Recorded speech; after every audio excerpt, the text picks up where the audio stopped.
സച്ചിയുടെ സിനിമ അയ്യപ്പനും കോശിയിലുമാണ് പറയുന്നത്. തൃശ്ശൂർ കുമ്മാട്ടിയല്ല, പാലക്കാട് മുണ്ടൂർ കുമ്മാട്ടി. തൃശ്ശൂർ കുമ്മാട്ടി ഐതിഹ്യമുള്ള കുമ്മാട്ടിയാണ്. എന്ന് വെച്ചാൽ പാലക്കാട് കുമ്മാട്ടി എന്ന് പറഞ്ഞാൽ മൊത്തം പരിപാടിനെ ആകെ തുകയായിട്ട് പറയുന്നതാണ് കുമ്മാട്ടി എന്നുള്ളത്. ഇവിടെ അങ്ങനെയല്ല. കുമ്മാട്ടി എന്ന് പറഞ്ഞാൽ വടക്കുന്നാഥന്റെ ഐതിഹ്യം ഉൾക്കൊള്ളുന്ന പരിപാടിയാണ്. ആ പരിപാടിയെ കുറിച്ച് നമുക്ക് അറിയണ്ടേ? എല്ലാവർക്കും അറിയുമെന്നറിയില്ല. നമ്മള് പൂരങ്ങളും ആഘോഷങ്ങളും ചരിത്രവും ഐതിഹ്യവും ഒക്കെ വീഡിയോയിലാക്കാൻ വേണ്ടിയിട്ടാണ് ഒരു യൂട്യൂബ് ആരംഭിക്കുന്നത്. വിനോദ് കണ്ടേങ്കാവിലും ബൈജു താഴേക്കാട്ടും അങ്ങനെയുള്ളവരൊക്കെ തുടക്കത്തിൽ നമ്മുടെ വീഡിയോയുടെ കൂടെ ഉണ്ടായിരുന്നവരാണ്. ഓണക്കാലാണ്, കുമ്മാട്ടിയാണ്. തൃശ്ശൂർ കുമ്മാട്ടിയുടെ കഥ തുടങ്ങുന്നത് SNA ഔഷധശാലയിൽ നിന്നാണ്. ഇന്നിപ്പോൾ അവിടെ എത്തിയപ്പോൾ എല്ലാവരും അവിടെയുണ്ട്. അതുകൊണ്ട് തന്നെ നമുക്ക് ഐതിഹ്യ കഥകളിൽ നിന്നും ചരിത്രത്തിലേക്കുള്ള വഴി ഒന്ന് കാണാം. നമസ്കാരം. 100-ലധികം വർഷം പഴക്കമുള്ള തൃശ്ശൂരിലെ ഓണാഘോഷങ്ങളിൽ ഏറ്റവും പ്രധാനപ്പെട്ട ഒന്നാണ് കുമ്മാട്ടി. 100-ലധികം വർഷത്തെ പഴക്കം പറയുന്ന ഈ കുമ്മാട്ടിയിൽ ഏറ്റവും പഴക്കം ചേർന്ന കുമ്മാട്ടികളെ 2 വിഭാഗമായിരുന്നു എന്നാണ് പറയുന്നത്. ഒന്ന് ഇന്ന് തെക്കുമുറി കുമ്മാട്ടി എന്നറിയപ്പെടുന്ന കാരപ്പുറം കുമ്മാട്ടിയും അതുപോലെ തന്നെ വടക്കുമുറി കുമ്മാട്ടിയാണ്. അതിൽ തെക്കുമുറി കുമ്മാട്ടി രണ്ടോണനാളിൽ ആരംഭിക്കുന്നത് തൃശ്ശൂരിലെ ശക്തൻ തമ്പുരാൻ്റെ കാലത്തോളം തന്നെ പഴക്കമുള്ള തൃശ്ശൂരിൻ്റെ സ്വന്തം വൈദ്യപാരമ്പര്യത്തിൻ്റെ ഏറ്റവും പ്രധാന ഇടങ്ങളിലൊന്നായ തൃശ്ശൂർ തൈക്കാട്ടുമനയിലാണ് കുമ്മാട്ടി ഓണവില്ലിൽ കൊട്ടിക്കൊണ്ട് കുമ്മാട്ടി പാട്ടുകൾ പാടി അവർ പാരമ്പര്യ രീതിയിൽ പർപ്പടകപ്പുല്ലും അതുപോലെ ഏകദേശം 83 വർഷത്തെ പഴക്കമുള്ള കുമ്മാട്ടി മുഖങ്ങളുമൊക്കെയുള്ള തെക്കുമുറി കുമ്മാട്ടി ഇന്നലെയായിരുന്നു. ഇന്നിപ്പോൾ 3 നാളിലാണ്. വടക്കുമുറി കുമ്മാട്ടിയും അതുപോലെ തന്നെ ഋഷി കുളമറ്റത്തിൻ്റെ കുമ്മാട്ടിയും ഒക്കെ ഇന്ന് ഇവിടെ നടക്കുകയാണ്. ഈ SNA തൃശ്ശൂർ തൈക്കാട്ട് മൂസിൻ്റെ ഇന്നത്തെ അതിൻ്റെ ചുമതലക്കാരനും ഏറ്റവും പ്രധാനിയായിട്ടുള്ള ആളാണ് ശ്രീ PTN വാസുദേവൻ മൂസ്. PTN വാസുദേവൻ മൂസിന് ആലത്തിയൂർ നമ്പി കുടുംബമായും അതുപോലെ തന്നെ അതൊക്കെയായിട്ട് വളരെ ആത്മബന്ധമുള്ള ആളാണ്. ഈ തൃശ്ശൂരിൽ തന്നെ വളരെ അപൂർവമായി നടക്കുന്ന, മലബാറിലെ ഏറ്റവും പ്രധാനമായി നടക്കുന്ന ഒന്നാണ് വേട്ടക്കരൻ പാട്ട്. ആ വേട്ടക്കരൻ പാട്ട് തൃശ്ശൂരിലെ എല്ലാ വർഷവും വളരെ കൃത്യമായി നടക്കുന്ന ഒരു സ്ഥലമാണ് ഇന്നത്തെ തൈക്കാട്ട് മന. അത് ചിങ്ങമാസത്തിൽ അല്ലേ, മകന്നാളിൽ ഇവരുടെ അമ്മയുടെ ജന്മനാൾ അങ്ങനെ കണക്കാക്കിയിട്ടാണ് കൃത്യമായി വേട്ടക്കരൻ പാട്ട്. 10,008 നാളികേരം അല്ലേ, 12,008 നാളികേരം ചില കൊല്ലങ്ങളിൽ പതിവുണ്ട്. ചില കൊല്ലം അതിൻ്റെ ക്രമാനുഗതമായ എണ്ണത്തിലുള്ള വേട്ടക്കരൻ പാട്ടും ഒരു രാത്രി മുഴുവൻ നീളുന്ന, ഒരു ഉച്ചയോടുകൂടി കൂറയിട്ട് ഉച്ചപ്പാട്ടും അതിനുശേഷം കളമെഴുത്തും സന്ധ്യവേലകളും എഴുന്നള്ളിപ്പും നൃത്തവും എന്ന് തുടങ്ങി നാളികേരമേറോടുകൂടി ഏകദേശം രാത്രി 1 മണി 2 മണി അല്ലേ അത് തീരുന്ന എണ്ണ അനുസരിച്ച് തീരുന്ന ഗംഭീരമായിട്ടുള്ള വേട്ടക്കരൻ പാട്ട്. അത് ബാലുശ്ശേരി കോട്ട അല്ലേ,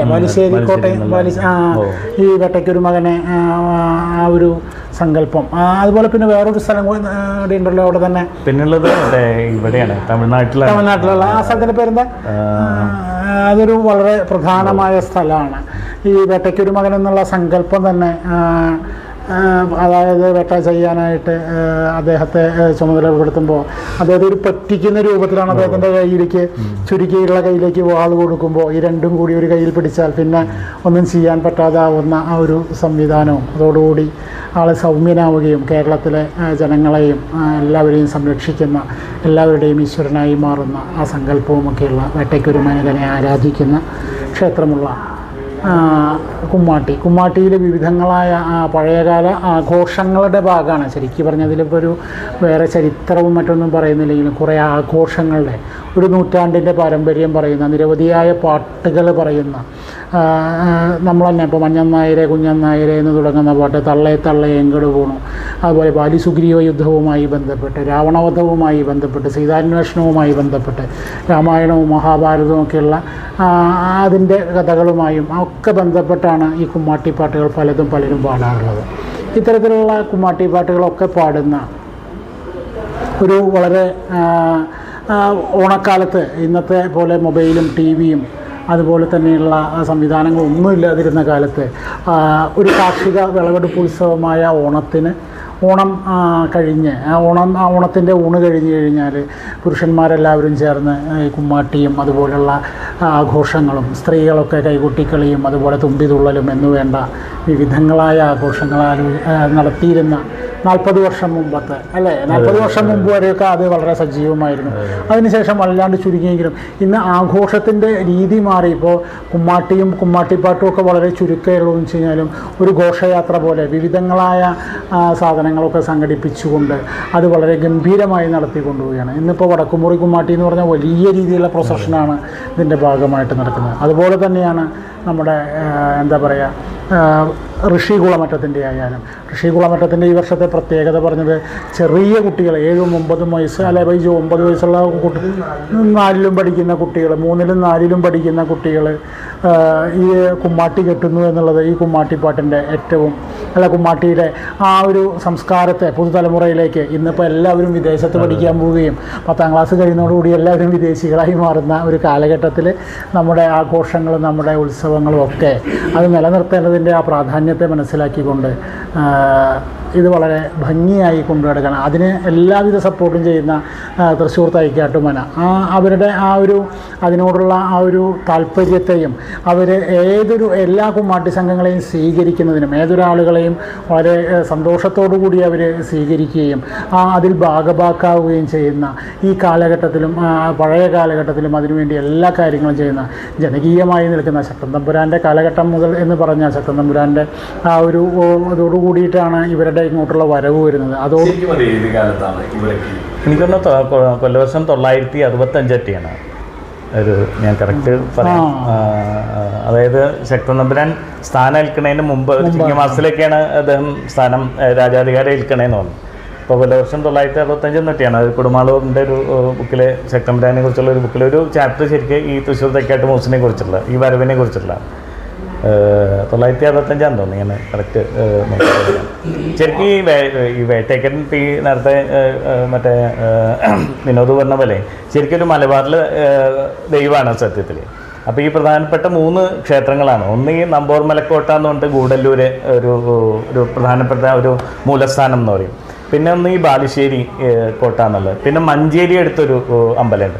ഈ 3 സ്ഥലങ്ങളിലാണ് ശരിക്കും വേട്ടയ്ക്കൻ്റെ പ്രാധാന്യം. അപ്പോൾ അതിൽ തന്നെ പറയും, അതായത് രാവിലത്തെ പൂജയ്ക്ക് മറ്റേ നമ്പോർ മലക്കോട്ടയും, ഉച്ചയ്ക്കുള്ള പൂജ മറ്റേ ബാലുശ്ശേരിയും, വൈകുന്നേരത്തെ പൂജ അത്താഴ പൂജയ്ക്ക് മഞ്ചേരി. അങ്ങനെ വേട്ടയ്ക്കൻ ശരിക്കും അങ്ങനെയാണ് മലബാറിൽ.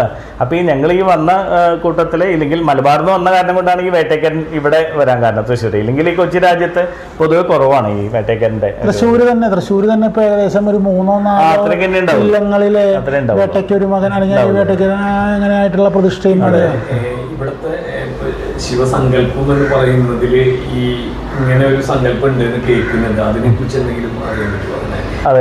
ശിവൻ അതറിയില്ല. ഈ പറഞ്ഞ പോലെ ഇതിപ്പോ ശിവനല്ലോ, ശിവൻ ഇത് വേട്ടയ്ക്ക് ഒരു മകനല്ല. അതെ, ഇത് 2 സങ്കല്പമുണ്ട്. അതായത് ഹരനുണ്ട്, വേട്ടയ്ക്ക് ഒരു മകനുണ്ട്. ശിവനും പാർവതിയായിട്ട് ഈ പറഞ്ഞ പോലെ അർജുനന് പാശുപതാസ്ത്രം കൊടുക്കാൻ വന്ന സമയത്തുള്ള അച്ഛനായിട്ടുള്ള ശിവനുണ്ട്. അപ്പൊ അവരെയാണ് മറ്റേ വബുസ് എന്നുള്ളൊരു ധ്യാനുണ്ട്. പിന്നെ കിരാത സൂനു എന്ന് പറഞ്ഞാൽ ഇവർക്ക് ആ സമയത്തുണ്ടായ കുട്ടിയായിട്ടുള്ള ഒരു അതെ. അപ്പൊ ഒന്ന് ശിവനും ഒന്ന് ശിവന്റെ തന്നെ ഈ പറഞ്ഞ പോലെ മകൻ പുത്രൻ എന്നുള്ളൊരു സങ്കല്പമാണ്.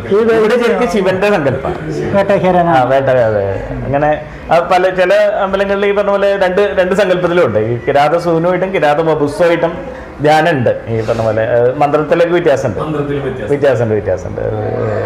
മറ്റേ ശിവനായിട്ട് ഇവിടെ ശിവനായിട്ട് തന്നെയാണ്. ഇവിടെ